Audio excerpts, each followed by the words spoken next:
আসসালামু আলাইকুম। আপনারা ইতিমধ্যে জানেন যে আপনার ইরান, ইসরায়েল, আমেরিকা যুদ্ধ চলতেছে এবং চলমান। এই যুদ্ধটা আমরা একটা সময় ভাবতাম যে যেহেতু ইসরায়েল এবং আমেরিকা দুইটাই আপনার মানে টেকনোলজি এবং আপনার অস্ত্রতে খুবই ভালো পর্যায়ে আছে, যে তারা হয়তো বা ইরানকে সপ্তাহখানেকের মধ্যে কাবু করে ফেলবে। এখন একটা বিষয় যদি আপনারা একটু খেয়াল করে দেখেন যে ইসরায়েল এবং আমেরিকা মানে একদম কাবু হয়ে যাচ্ছে। তারা কোনো অবস্থাতেই মানে এই যুদ্ধ থেকে বের হতে পারতেছে না। তারপর আপনার মিডল ইস্টেরও অবস্থা খুবই লাজুক অবস্থা।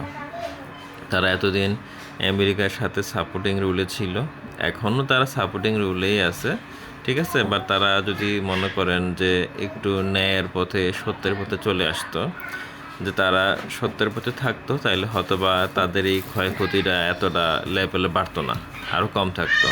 বাট তারা কিন্তু দিন শেষে আপনার আমেরিকা এবং ইসরায়েলেরই পক্ষে সাপোর্টিং রুলে কাজ করতেছে। এখন আমরা একটা নতুন বিশ্বর দিকে তাকিয়েছি, যে আমেরিকার যে পরাশক্তি ভাবতাম, যা আমার কাছে মনে হয় না যে আমেরিকা ওই লেভেলের পরাশক্তি মানে স্টিল রিমেনিং আছে, ঠিক আছে। তা আমরা হয়তো বা অদূর ভবিষ্যতে আমরা নতুন করে কোনো পরাশক্তি দেখতে পাবো, হয়তো বা সেটা চায়না হতে পারে। বাট চায়না ছাড়া আমি নতুন করে কোনো পরাশক্তি দেখতে পাচ্ছি না। কারণ আপনার এখন ইরান থেকে যে তেল যাচ্ছে সেটা কিন্তু আপনার মানে চাইনিজ যেই মুদ্রা ইউয়ানে আমরা লেনদেন হবে, ঠিক আছে। এখানেই কিন্তু আমেরিকার বড় একটা পরাজয়।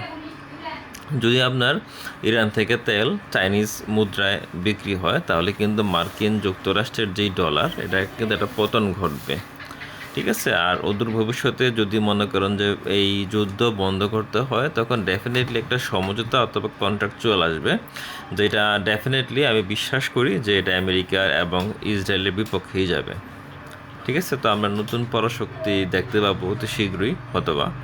আর আমরা জানি যে আসলে আমেরিকার কাছে হিউজ পরিমাণের পারমাণবিক বোমা আছে, ঠিক আছে। এটা আসলে শুধু খালি আমেরিকার কাছেই নাই, এটা বিশ্বের অনেক দেশেই আছে। আমাদের এশিয়াতে ভারত, পাকিস্তান, রাশিয়া, চায়না, ঠিক আছে, তাদের কাছেও আছে। আপনার ইরানের কাছে থাকতে পারে, আবার ইসরায়েলের কাছে তো আছেই, আবার ইউরোপের আপনার অনেক দেশের কাছেই আছে, আবার যুক্তরাষ্ট্রের কাছেও আছে। তো এই বিষয়গুলো যদি আমরা অ্যানালাইসিস করি, দেখতে পাবেন যে আসলে সবাই সবার পিঠ বাঁচানোর জন্য আসলে ব্যস্ত বর্তমানে, কেউই চাচ্ছে না যুদ্ধ জড়াতে।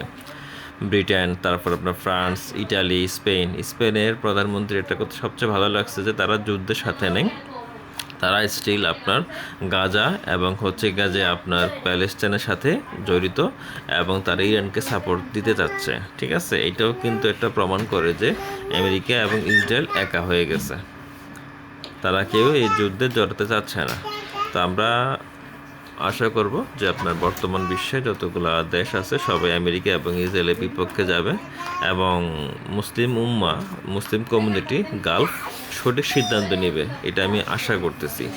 এখনও যদি তারা মনে করে যে তারা আমেরিকা এবং ইসরায়েলে পা চাটবে, তাদের ভবিষ্যৎ খুবই অন্ধকার।